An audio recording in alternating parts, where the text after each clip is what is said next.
Hi, magandang umaga sa inyo mga kasawi. Kamusta na po kayong lahat? Naway na sa mabuti kayong kalagayan. At mag-iingat kayo palagi mga kasawi. Yung ating mga sender, puro mga kababaihan, mga kasawi. At isa ito sa ating mga nagkomento. Ayan. Kahit malalabasan sa dila, mapapasigaw ka pa talaga na ipasok mo na please. So yan yung ating nakakatuwang komentor ng isang babae na sabi niya kapag ka nalalabasan naman talaga isang babae or nasasarapan sa pamamagitan ng pagdila ng isang lalaki sa kanila, so ibig sabihin napapasigaw pa rin talaga ang isang babae na ipasok mo na. So syempre magbibigay tayo ng opinion dito mga kasawi kung totoo ba talaga yan.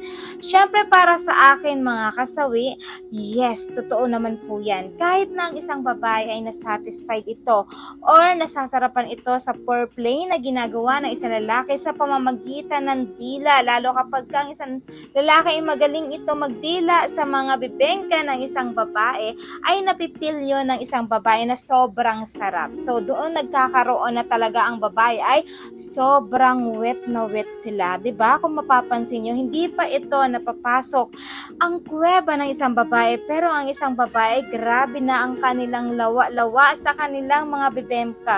Kaya kung mapapansin mo, mas nai-enjoy ng isang lalaki ang pagdila sa kanilang mga tilapia dahil sila ay sobrang nagiging lawa-lawa na mga. So, ibig sabihin, foreplay ng isang lalaki sa kanila sa pamamagitan ng pagdila nito. So, ibig sabihin, kahit na nasasarap din sila, nasasatisfied sila, ay iba pa rin na talagang pinapasok ng isang lalaki ang kanilang mga, alam niyo na, lato-lato mga kasi. Alam niyo ba kung bakit? Kasi iba pa rin yung dulot na sarap kapag ka ito ay nababao, nasasagad ng isang lalaki ang kanilang lato-lato sa isang babae. Dahil, kumbaga, foreplay. So, kapag ka once na nasarapan ng isang babae sa foreplay ng isang lalaki, ando na talaga na sobra-sobra silang na-e-el.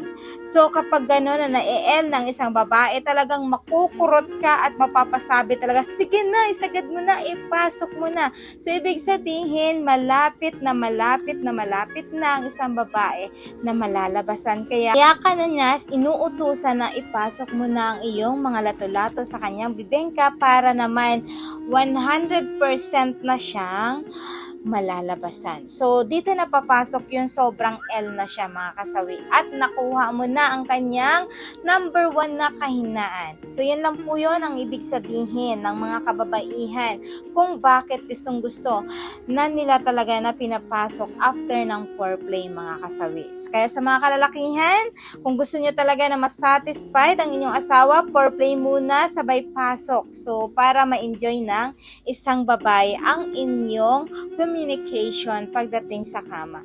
Ilaman po mga kasabi sa ating sender. Maraming salamat sa patuloy na pagsuporta niyo sa akin, sa walang sawang pag-share at pag-comment. Sa mga hindi pa po nakapag-subscribe, pwede na kayo mag-subscribe, pwede na rin kayo mag-follow para updated kayo sa topic ko araw-araw. Magandang umaga mga kasabi. Mahal kayo ng inyong advisor.